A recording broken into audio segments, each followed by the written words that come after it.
এটা আমার আল্লাহর কাছে এত পছন্দনীয় যে শীতকালের কথা আল্লাহ কোরআনে বলেন রিহিলাতাশ শীতাই ওয়াস সাইফ। বলেন আল্লাহু আকবার বলেন। আর যেমন আল্লাহু আকবার। শীতকালীন কতগুলো মাসলা মাসাইল আমাদের একটু জানা দরকার, যেমন পবিত্রতা সংক্রান্ত। সুবহানাল্লাহ বলেন। ওযু হচ্ছে নামাজের চাবি। বলেন না, ওযুটা কি? আল ওযু মিফতাহুল লিস-সালাহ। ওযু হলো নামাজের চাবি। ওযু ব্যতীত কি নামাজ হবে? বলেন না, লা তুকবালুস সালাহ বিগাইরি তুহুর। অপবিত্র অবস্থায় নামাজ পড়লে নামাজ হবে?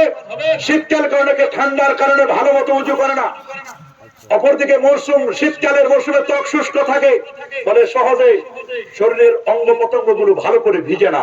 প্যারা নবী রাসূল করিম সাল্লাল্লাহু আলাইহি ওয়াসাল্লাম তিনি বলেন, আলা আদুল্লুকুম আলা মা ইয়ামহুল্লাহু বিহিল খাতায়া ওয়া ইয়ারফাউ বিহিদ দারাজা। আমি কি তোমাদেরকে এই বিষয়ে বলে দিব না কোন কাজ করলে তোমাদের জীবনের গুনাহগুলোকে আল্লাহ মিটাই দিবেন, কোন কাজ করলে তোমাদেরকে আল্লাহ তাআলা পাপ রাশিগুলো মোচন করবেন, তোমাদের মর্যাদাকে বৃদ্ধি করে দিবেন। রাসূলুল্লাহ সাল্লাল্লাহু আলাইহি ওয়াসাল্লাম বলেছেন যে ইসবাগুল উযু আলাল মাকারি, যে তোমরা কষ্ট সত্ত্বেও পরিপূর্ণভাবে উযু করা এবং কাসরাতুল খুতা ইলাল মাসাজিদ, মসজিদে যাওয়া, ওয়া ইন্তিজারুস সালাত বাদাস সালাত, নামাজের জন্য অপেক্ষা করা, এবং বিশেষ করে ফাযালিকুমুর রিবাত, এটাই হচ্ছে তোমাদের জন্য অপেক্ষা করা, এটাই হলো রিবাত। শীতকালে যারা কষ্ট করি, প্রচন্ড ঠান্ডার মধ্যে কষ্ট করে যারা পরিপূর্ণভাবে ওযু করে, আল্লাহ নবী বলেন তোমাদের জীবনের গুনাহ আল্লাহ মাফ করে দিবেন এবং আল্লাহ তাআলা তোমাদের মর্যাদাকে বাড়ায় দিবেন। আল্লাহু আকবার বলেন।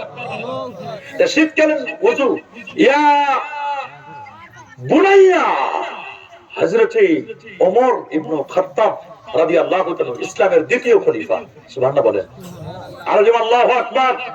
ইসলামের দ্বিতীয় খলিফা ওমর ইবনে খাত্তাব, যিনি 31 লক্ষ বর্গ মাইলের শাসক। ওমর, রাসূল বলেছেন লাউ কানা বাদি নাবিয়্যুন লাকানা ওমর, আমার পরে যদি কেউ নবী হওয়ার সুযোগ থাকতো সে ওমর এই অপশনটি চুজ করত। সে ওমর ইবনে খাত্তাব রাদিয়াল্লাহু তাআলা তার ছেলে আব্দুল্লাহকে নসিহত করেছেন, ইয়া বুনাইয়া আলাইকা বিখিসালিল ঈমান, হে আমার পুত্র আব্দুল্লাহ, শোনো, তুমি ঈমানের বৈশিষ্ট্যসমূহকে আঁকড়ে ধরবে। তখন হযরত আব্দুল্লাহ ইবনে ওমর বললেন, ওগো ইয়া আবি, ইয়া আবাতি, বাবা, ঈমানের বৈশিষ্ট্যগুলো কি? তখন তিনি বলেন, আসসামু ফি শিদ্দাতিল হাররি আইয়ামিস সাইফ ওয়া কাতিল আদা। ঈমানের বৈশিষ্ট্য হলো গ্রীষ্মকালে প্রচন্ড গরমে রোজা রাখা, শত্রুকে তরবারি দিয়ে হত্যা করা, বিপদের উপর ধৈর্য ধারণ করা, শীতকালে পরিপূর্ণ ওযু করা। সুবহানাল্লাহ বলেন। আল্লাহু আকবার বলেন। মেঘাচ্ছন্ন দিনে তাড়াতাড়ি নামাজ আদায় করা, শীতকালে যোহরের নামাজ শীঘ্র পড়া, এটা মুস্তাহাব, উত্তম। আবার গরমকালে যোহরের নামাজটা একটু ডিলে করে পড়া, দেরিতে পড়া, এটা উত্তম। আল্লাহু আকবার বলেন। আর আল্লাহু আকবার। তাহলে আপনি চিন্তা করে দেখেন, হযরত ওমর ইবনে খাত্তাব রাদিয়াল্লাহু তাআলার মতো ব্যক্তি তার ছেলে আব্দুল্লাহকে বললেন, হযরত আব্দুল্লাহ ছিলেন জান্নাতুল ব্যক্তি নয়, যিনি ছিলেন শাবিহুর রাসূল সাল্লাল্লাহু আলাইহি ওয়াসাল্লাম। আল্লাহর নবীর সুন্নাতগুলো উনি সবচেয়ে বেশি পালন করতেন। দেখলেন হযরত আব্দুল্লাহ ইবনে ওমর এক জায়গায় এমনি খালি হাসতেছেন। বলে আপনি হাসেন কেন? বলে আল্লাহ নবীকে এখানে হাসতে দেখেছি। এক জায়গায় দেখেন উনি কাঁদতেছেন। বলে কাঁদেন কেন? বলে আল্লাহ নবীকে এখানে একটু মন খারাপ করে কাঁদতে দেখেছি। এক জায়গায় দেখে তিনি মাথাটা নিচু করেন। বলে আপনি মাথা নিচু করেন কেন? বলে এই জায়গায় আল্লাহ নবীকে মাথা নিচু করতে দেখেছি। এক জায়গায় তিনি শুধু খালি দাঁড়ায় রয়েছেন। বলে আপনি কেন দাঁড়ালেন? বলে এই জায়গায় আল্লাহ নবীকে দাঁড়ায় থাকতে দেখেছি।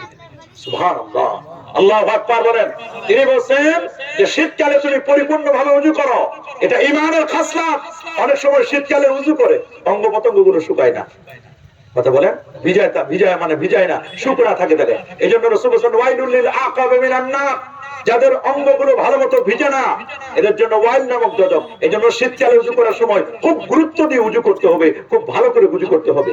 বিশিষ্ট একজন হানাফি ফকিহ, তার নাম খালাব বিন আইয়ুব, 205 হিজরি আলেম। আজ থেকে 1200 বছর আগে তিনি কিতাব লিখে তিনি বলে দিয়েছেন, শীতকালে উযু করার জন্য উচিত হলো অঙ্গ প্রত্যঙ্গ সমূহকে মর্দন করার মতো পানি দিয়ে ভিজানো, এরপর উপরে পানি প্রবাহিত করা, কেননা শীতকালে অঙ্গ প্রত্যঙ্গ সমূহ পানি থেকে দূরে থাকে। উনি শীতকালীন ব্যাপারে মাসালা বলেছেন, শীতকালে যারা উযু করে, বলেন না শীতকালে যারা কি করে, তিনি বলে দিয়েছেন যে সুম্মা ইয়াসিলুল মা আলাইহা লিআন্নাল মা, কারণ শীতকালে পানি দিয়ে অঙ্গ প্রত্যঙ্গগুলো ভালো করে মর্দন করা, যাতে করে পানিটা যথাযথ জায়গায় যেন পৌঁছে যায়। এজন্য শীতকালীন মাসালা তিনি আলোচনা করেছেন। বিখ্যাত ফকিহ আল্লামা আলাউদ্দিন কাসানি, যিনি 527 হিজরিতে ইন্তেকাল করেছেন, ওনার লেখা বিখ্যাত কিতাবের নাম হলো বাদাইউস সানাই খেয়াল করবেন, এটা আমরা ফিকহ গ্রুপের ছাত্রদেরকে পড়াই। বাদায়ুস সানায়ে কিতাবের মধ্যে স্পষ্ট করে লেখা আছে যে শীতকালে অঙ্গ প্রত্যঙ্গগুলোর বর্ধন করা এটা উজুর আদব। সুবহানাল্লাহ বলেন, আল্লাহু আকবার বলেন।